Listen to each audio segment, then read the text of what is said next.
Zdaj gremo pa na polje arheologije, arheoloških ostankov. Dr. Jure Krajšek, doktorica Majo Balsovac, sledovi druge svetovne vojne v arheološkem zapisu celjskega mestnega jedra. Tudi tu bo samo eden govornik v imenu obeh. Izvoli, Jure. Najlepša hvala, lep pozdrav vsem skupaj. Arheologi pravzaprav raziskujemo na nek drug način in glavni predmet raziskave naših raziskav so seveda plasti oziroma materialni ostanki, tako da se ukvarjamo s popolnoma drugačnimi konteksti. Bom pa poskušal v tej svoji predstavitvi pa pravzaprav pokazati, kaj v mestu Celje iz tega, kot smo že danes slišali, verjetno najbolj prelomnega obdobja v zgodovini mesta še lahko zasledimo oziroma pravzaprav tudi dokumentiramo. Zdaj že sam pogled na mesto Celje nam v bistvu kaže, da je v bistvu ta urbana arheologija oziroma izkopavanje tukaj ena od bolj kompleksnih, namreč gre za izredno gosto poselitev na eni strani in že današnje mestno središče nekako sovpada z srednjeveškim Celjem, po drugi strani pa vse skupaj leži točno nad rimsko Celejo. Se pravi, da imamo tukaj vsaj 2000 let kontinuirane gradnje, rušitve oziroma uporabe prostora, kar je po svoje v bistvu nekako kulminiralo v enem takem precej zahtevni situaciji, namreč običajno raziskujemo 4 metre debele plasti, kjer imamo na eni strani v bistvu pravzaprav se pogovarjamo tukaj o 4 metrih rimskih plasti z dobro ohranjenimi ostanki, pa po drugi strani, kakor se tule dobro kaže, da se vsa moderna infrastruktura na nek način tudi združuje oziroma ne samo združuje, pač pa križa s temi arheološkimi ostanki in zato, da mi lahko dobro opravimo to naše delo, da v bistvu lahko interpretiramo ostanke, moramo cel postopek izkopavanj peljati že z vrha izredno natančno, tudi dokumentirati natančno vse te novoveške, tudi vse moderne posege, zato da lahko sploh razumemo to dogajanje in v bistvu potem same raziskave interpretiramo. Zdaj že sam pogled na staro mestno jedro, če takole pogledam, nam pokaže nekatere ostanke druge svetovne vojne, saj na zračnem posnetku, na primer v obliki tehle manjkajočih stavb ali pa vrzeli v tej gosti obulični pozidavi ali pa v veliki spremembi pozidave, ker je moderna stavba nadomestila, bom rekel, tiste, ki so bile podrte v bombardiranju. To je namreč bombardiranje iz let 44, pa predvsem 45 je tisto, kar se še na nek način najlažje prepozna. Tule se najprej pomudimo na lokaciji Glavni trg 17a. To so bile raziskave v bistvu tele stavbe, ki je še na tej razglednici dosti dobro vidna in tudi prepoznavna. Na eni naslednji fotografiji iz časa z leta 45 je v bistvu se vidi, da celotno krilo, obulično krilo stavbe manjka in potem leta 2014 pri arheoloških raziskavah smo pravzaprav to vrzel prvič raziskali in ugotovili, da tik pod modernim hodnim nivojem ostajajo izredno dobro ohranjene arheološke ostaline, ki jih v tistem trenutku še nismo dosti dobro prepoznali oziroma interpretirali, se je pa potem, bom rekel, v nadaljevanju raziskav tukaj izkazali, da imamo poleg ostalih ostalin tudi dobro ohranjene mozaike z hipokaustom, se pravi centralnim ogrevanjem, in v končni fazi smo dobili tako dele rimskega domosa kot dele prve mestne hiše mesta Celje, to je tista hiša, ki jo je Friderik II. Celjski daroval v mestu. In pravzaprav tista bomba, ki je podrla, v bistvu popolnoma razrušila to hišo, v arheoloških ostankih ni pustila nobenih sledov. Se pravi, tudi tisto, kar je bilo tik pod površino, 10 cm pod površino, je nedotaknjeno, manjkali so pa razen teh srednjeveških zidov vsi deli stavbe, se pravi 3-nadstropne stavbe, ki je stala do, ne vem, februarja 1945.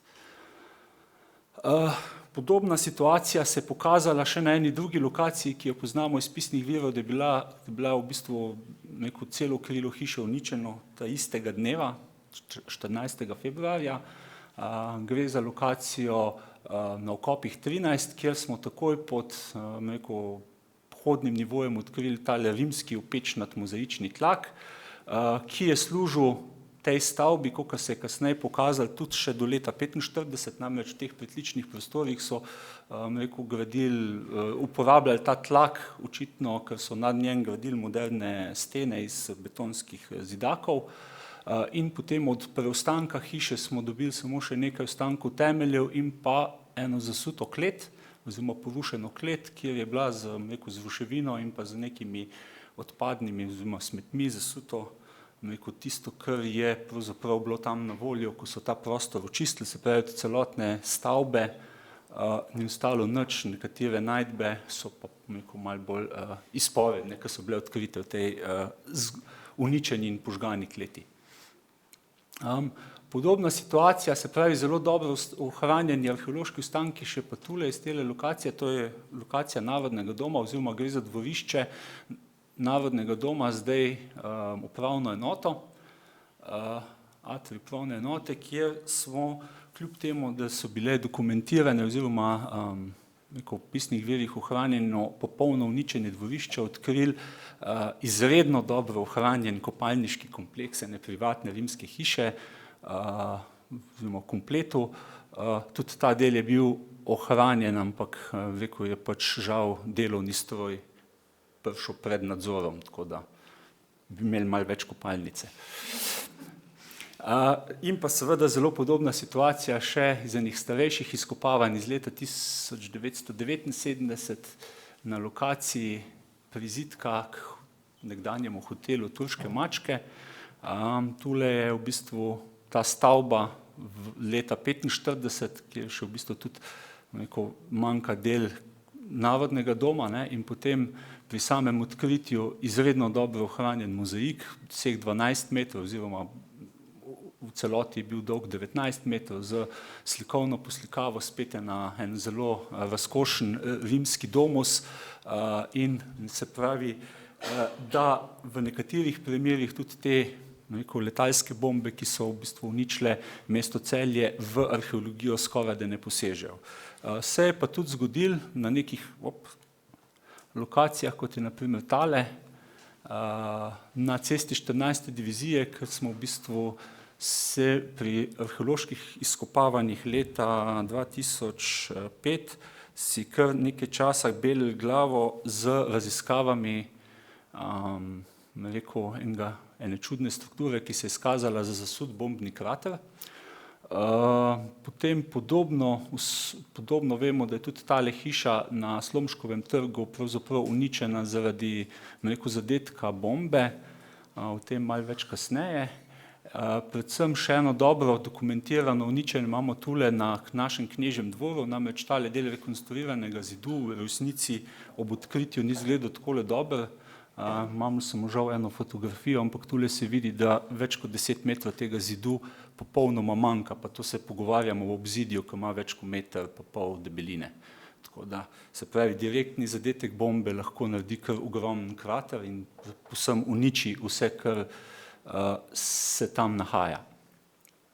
To hišo, ki sem jo že omenil, zakaj omenjam to hišo na Slomškovem trgu, namreč za naš muzej pa za arheološko dediščino v Celju je tale zadetek bombe pravzaprav bil kar usoden, namreč zadev je stavbo muzeja mesta Celja, takrat predvsem depojske prostore in mi imamo zdaj v našem depoju eno kategorijo najdb, ki se jim reče iz starega muzeja. Se pravi, kontekstov ne moramo več razločiti med sabo oziroma rešiti, ker je vse med sabo pomešano. Tako, in pa še podobno usodo je doživela ena hiša na prehodu med Gosposko ulico in Ozko ulico. tako imenovane Antikentor, antična vrata, kjer so se pa, bom rekel, vsaj te spomeniki, ki so bili takrat uzidani, bom rekel, zdaj znašli v muzeju, sicer z nekaterimi poškodbami, ampak bom rekel, vsaj ta del malo bolj trdne arheološke dediščine je preživel. Na malo bolj rekel, žalostno ali pa grozljivo zgodbo iz časa rekel, te druge svetovne vojne smo naleteli tule pri gradnji oziroma pri raziskavah za gradnjo telovadnice na tako imenovani današnji prvi osnovni šoli. Namreč takoj po odstranitvi modernih nasuti smo na tem celotnem izkopavališču dobili ostankene temelje, tele betonske temelje, točkovne temelje in pa potem ostanek neke vodovodne napeljave, ki smo jo potem uspeli nekako povezati z eno od struktur, ki so stale takrat v tem taborišču, zbirnem taborišču za izseljence, ki so ga Nemci organizirali v okviru te šole v letih 42, mislim, da tudi 43, predvsem 42. In pa moram reči, da sem pri pripravi tegale referata pravzaprav bil malo sam presenečen, da tudi tako kratkotrajne, saj za arheologijo kratkotrajni dogodki, ki v bistvu nimajo nekega večjega posega v prostor, kot so bile tole selitve z teh raznih armat in pa potem beguncev ob koncu druge svetovne vojne skozi Celje, pravzaprav puščajo številne ostanke, ki jih lahko zelo dobro identificiramo oziroma tudi prepoznamo, predvsem v količinah teh raznih kosov vojaške opreme, ki so bili odvrženi v razne jarke in so potem tam ostali in jih potem pri raznih modernih infrastrukturnih posegih oziroma obnovah infrastrukturnih vodov tudi odkrijemo in v bistvu dokumentiramo. Zdaj pa mogoče še ena tema, ki jo je prej že načel Bojan Himmelreich. Kako lahko, bom rekel, pa eno od večjih prostorskih posegov v mestu, ki so ga izvedli v času druge svetovne vojne, popolnoma zgine iz nekega spomina prebivalstva, je bil pa primer raziskav na mestni tržnici leta 2009,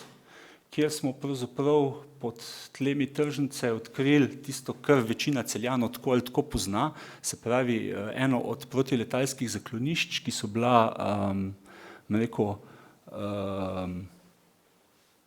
ki je bilo zgrajeno v mestu,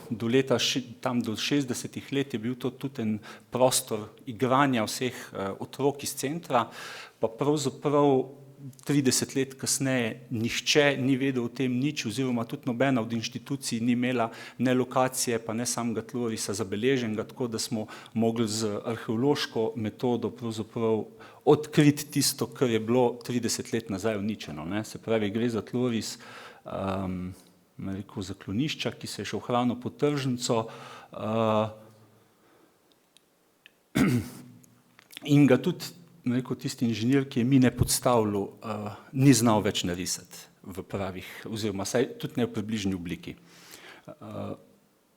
Zelo podobno smo odkrili tudi na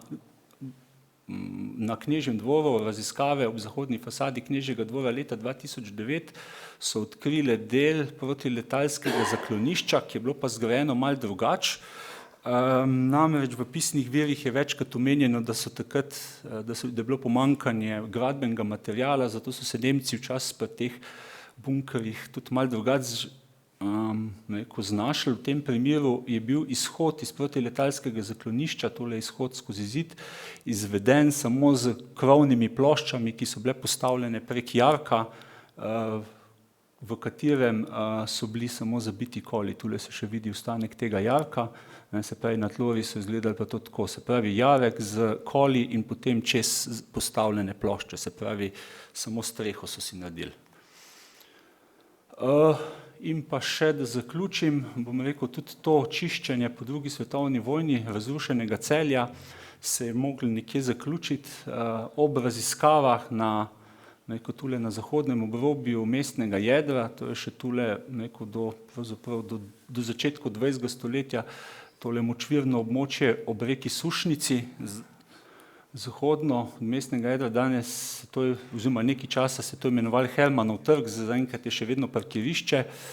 Smo pri sondiranjih za neko določitev nekega arheološkega potenciala območja odkrili zelo debele ruševinske plasti, nekih sortiranih ruševin, precej sortiranih, se pravi, gre samo za material, ki ga ne moreš več uporabiti, in med tem materialom je bilo spet seveda odvrženega ogromno tega vojaškega materiala, pa po drugi strani tudi neki civilni predmeti, in med njimi, bom rekel, tudi odkritje, ki nam je na nek način tudi odkrilo, odkot so te ruševine prišle tja, namreč gre za tablico iz glavnega trga, se pravi tiste ruševine, ki sem jih na začetku kazal, so očitno končale tudi na tem obrobju mesta, kjer so močvirno neko globel oziroma pa območje nasipavali z viškom ruševin iz mestnega jedra. Tako, hvala za pozornost.